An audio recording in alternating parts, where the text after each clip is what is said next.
పెద్ద నోట్ల రద్దు నిర్ణయం తర్వాత మొదటిసారి ఆదివారం బ్యాంకులు మూతపడగా దేశవ్యాప్తంగా నగదు కోసం ప్రజలు ఏటీఎంల వద్ద క్యూ కట్టారు.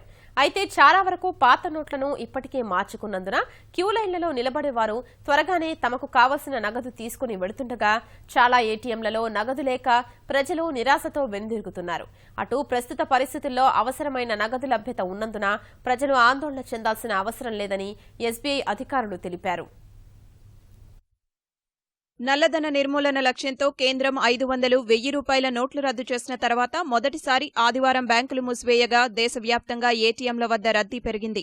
దేశ రాజధాని ఢిల్లీ, వాణిజ్య రాజధాని ముంబై సహా కోల్కతా, చెన్నై, బెంగళూరు, హైదరాబాద్, ఇతర ప్రధాన నగరాలు, పట్టణాల్లో ఏటీఎంల వద్ద క్యూలైన్లు కనిపించాయి. పలు ఏటీఎంలలో 2000 రూపాయల నోట్లు కూడా వస్తుండగా చాలా వరకు క్యూలైన్లలో త్వరగానే డబ్బు డ్రా చేసుకుంటుండగా 100 నోట్లు మాత్రమే వచ్చే చోట్ల మాత్రం కాస్త సమయం తీసుకుంటోంది. మరోవైపు కేంద్రం రద్దు చేసిన పెద్ద నోట్ల మార్పిడి చేసుకునేందుకు డిసెంబర్ 30 వరకు గడువు ఉన్నందున ప్రజలెవరూ ఆందోళనకు గురికావాల్సిన అవసరం లేదని భారతీయ స్టేట్ బ్యాంక్ మరోసారి గుర్తు చేసింది. దేశంలోని అన్ని బ్యాంకు శాఖలకు అవసరమైన నూతన కరెన్సీ అందుబాటులో ఉందని ఎస్బీఐ అధికారులు తెలిపారు. పెద్ద నోట్లు రద్దయినప్పటి నుంచి నవంబర్ 17 వరకు ఒక్క ఎస్బీఐలోనే 1.27 లక్షల కోట్ల రూపాయల విలువైన పాత నోట్లు డిపాజిట్ చేసినట్లు వెల్లడించిన అధికారులు కేంద్ర నిర్ణయంతో ద్రవ్యోల్బణం కూడా తగ్గుతుందని అంచనా వేశారు.